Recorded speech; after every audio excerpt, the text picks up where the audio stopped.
என்னடா கூட்டம்? என்னடா கலட்ட? கேக்குறீங்களா? சார் அது வந்து நான் சொல்றேன் சார்.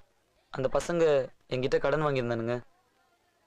கேட்டதுக்கு அடிச்சிட்டானுங்க. நானும் திருப்பி அடிச்சிட்டேன். பணம் கொடுக்கலனா இப்படிதான் நடு ரோட்ல கலெக்ட் பண்ணுவியா? நீ என்ன பெரிய ரவுடியாடா? வாடா ஸ்டேஷனுக்கு. சார் ஒரு நிமிஷம், நடந்தது என்ன நான் சொல்றேன். ஹலோ. சார் சொல்லுங்க சார். ஆமா சார், ஆர்டி போலீஸ் ஸ்டேஷன்ல சொல்றேன் சார். நடந்தது எதையும் சொல்ல வேணாங்க. அவங்க உங்களுக்கு கிண்டல் பண்ணாங்கன்னு சொன்னா அப்புறம் ஈவ்டீசிங்னு சொல்லுவாங்க. போலீஸ் ஸ்டேஷனுக்கு வர சொல்லுவாங்க. பேப்பர்லலாம் போடுவாங்க.